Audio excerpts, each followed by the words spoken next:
Every afternoon, Thomas the Tank Engine puffs along his branch line with Annie and Clarabel. First, they pass the watermill. Next, they come to a big farm. Then, they can see a bridge with a village nestled either side of it. This is a special place. Whenever children hear Thomas coming along, they stand on the bridge waving until he is out of sight.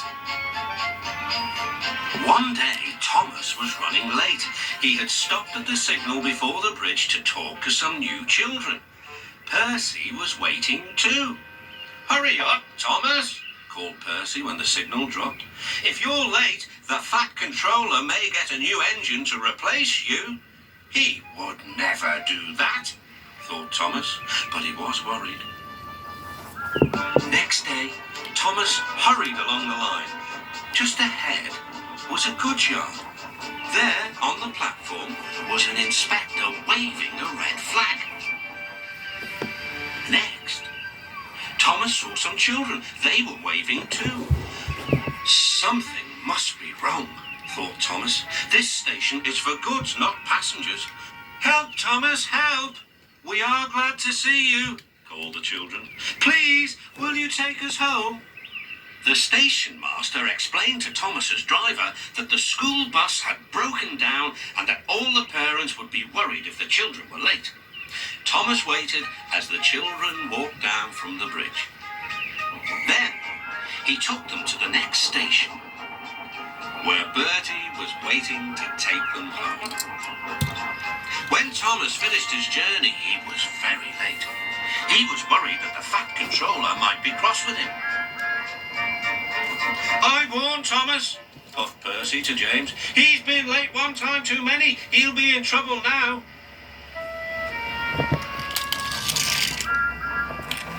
But next morning, the Fat Controller was nowhere to be seen.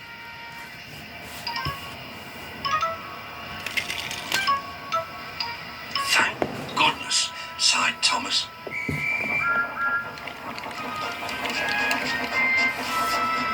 Thomas knows every part of his branch line, but just ahead was a stretch where the hot sun had bent the rails on the track. "Careful, Thomas," called his driver, but it was too late. "That's done it," said his driver. "We shan't get any further today." "But what about my passengers?" "Don't worry. They'll be looked after," replied his driver. While workmen repaired the line, Thomas had to shunt trucks in the yard. Bertie came to see him. "I understand you need my help again." "Yes, Bertie," replied Thomas sadly. "I can't run without my rails." Bertie set off to collect Thomas's passengers. "Hello, Bertie," they said. "We are glad you are here." Bertie drove along the road by the railway. He stopped at each station along the line. Sometimes he stopped between stations to let people off closer to their homes. Thomas felt miserable. "I've lost my passengers. They like Bertie better than me." The Fat Controller arrived. "Your branch line is repaired. I'm going to change your timetable so that you and Bertie can work together more." When Thomas reached the station, there were all his passengers. "Bertie is a very good boss, but we missed our train rides with you," they said. Later, Thomas spoke to Bertie. "Thank you for looking after my passengers." "Oh, that's all right, Thomas. I like to make new friends, but I'm glad to share them with you." "Bertie," said Thomas, "you're a very good friend indeed."